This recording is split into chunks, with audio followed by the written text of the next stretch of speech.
여러분, 만약 한 왕자가 스스로 추방당하려고 판을 짜고 있다면 믿으시겠어요? 그것도 자유를 찾아 왕실을 떠났던 그 사람이요. 이건 실수야? 아니요. 일부에서는 말합니다. 이건 치밀한 시나리오라고. 캘리포니아의 햇살 아래서 사는 한 남자가 사실은 탈출 버튼을 누르기 위해 일부러 불을 지피고 있다는 거죠. 대체 왜? 진짜 이유는 어디에 있을까요? 지금 흘러나오는 이야기의 중심에는 해리 왕자가 있습니다.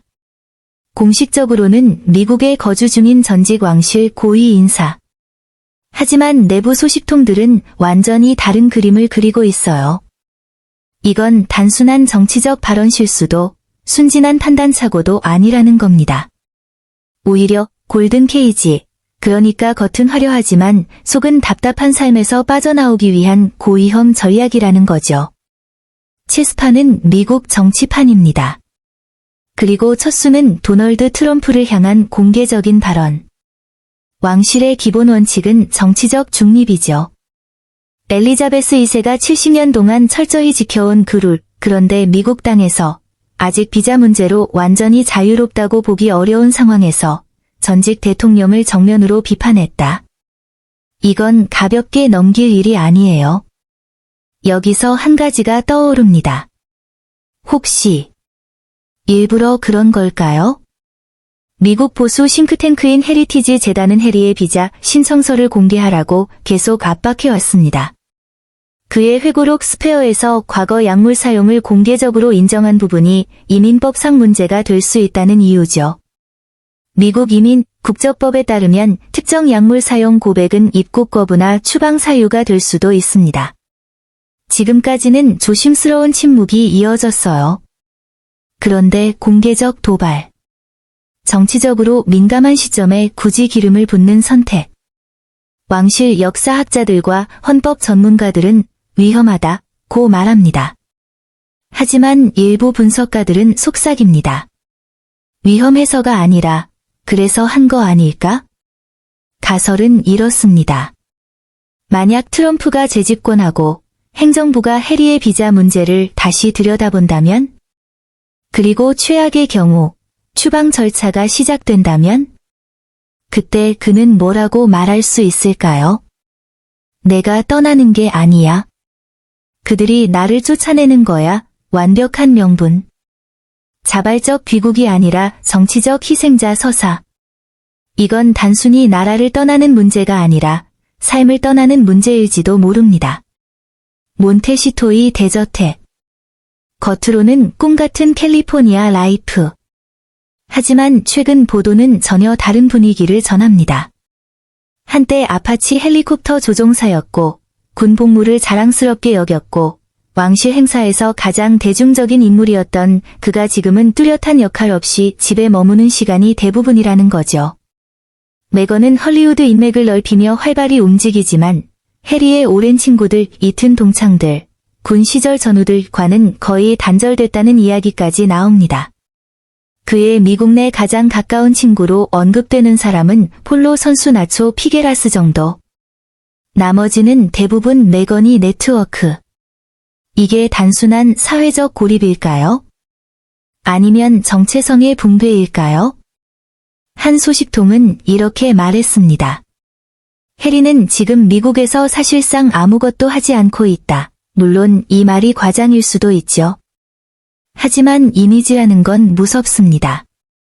한때 의무와 봉사의 상징이던 사람이 지금은 고액 강연을 다니며 자신이 잘 모르는 분야 사이버 보안, 인공지능, 거버넌스에 대해 연설하는 모습으로 소비되고 있다면요?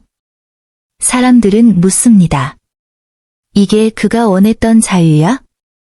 그의 디지털 캠페인도 논란입니다. 온라인 안전, 허위 정보 대응을 말하지만 비판자들은 검열을 정당화하려는 움직임 아니냐고 의심합니다. 특히 자신과 아내를 비판하는 목소리가 가장 활발한 공간이 바로 소셜미디어라는 점에서 동기의 순수성을 두고 의문이 제기됩니다. 그리고 이 모든 상황이 겹쳐지면서 탈출 시나리오라는 가설이 설득력을 얻습니다. 만약 미국에서 입지가 불안해지고 재정적 압박까지 커진다면?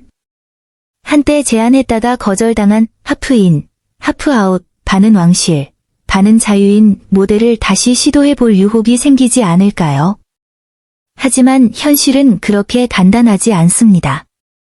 해리가 영국에 장기 체류하려 한다면 가장 먼저 터질 문제는 경호입니다. 왕실 고위직에서 물러난 이후 그는 자동적인 세금 지원 경호를 받지 못합니다.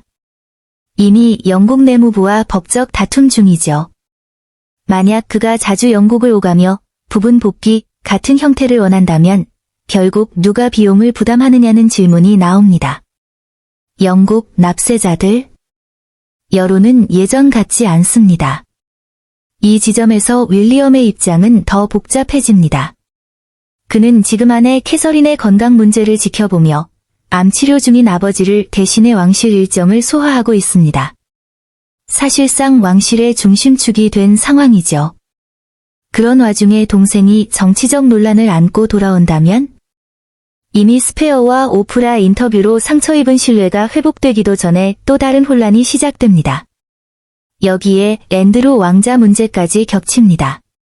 제프리 앱스타인과의 연루로 군직함과 후원을 박탈당한 그가 여전히 특권적 생활을 유지하려는 듯한 태도를 보인다는 보도는 대중의 피로감을 키웁니다. 30개 방짜리 로열 로지에서 더 작은 집으로 옮겨야 하는 요구에 불만을 표했다는 이야기, 각종 시설 업그레이드를 요구했다는 주장까지. 사실 여부와 별개로 책임 없는 특권이라는 인식이 퍼지는 건 왕실 전체의 타격입니다. 결국 이야기는 두 왕자로 수렴됩니다. 한 명은 해외에서 스스로 추방당할 판을 짜고 있다는 의혹 속에 있고, 다른 한 명은 국내에서 왕실을 떠받치려 애쓰고 있습니다. 그리고 그 사이에서 찰스 3세는 기관의 존속과 가족의 균열 사이에서 줄타기를 하고 있죠. 정말로 해리가 고의로 상황을 악화시키고 있는 걸까요? 아니면 이 모든 건 과장된 추측일 뿐일까요? 진실은 당사자들만 알겠죠. 하지만 한 가지는 분명합니다. 왕실이라는 시스템은 개인의 선택이 곧 국가적 문제로 번질 수 있는 구조라는 것, 그리고 지금 그 구조가 시험대 위에 올라와 있다는 것. 여러분은 어떻게 보시나요? 이건 치밀한 탈출 작전일까요? 아니면 길을 잃은 한 남자의 연속된 오판일까요? 댓글로 여러분의 생각을 남겨주세요. 이런 깊이 있는 왕실 이야기와 숨겨진 맥락이 궁금하다면 좋아요와 구독도 꼭 눌러주시고요. 다음 영상에서는 또 다른 퍼즐 조각을 맞춰보겠습니다.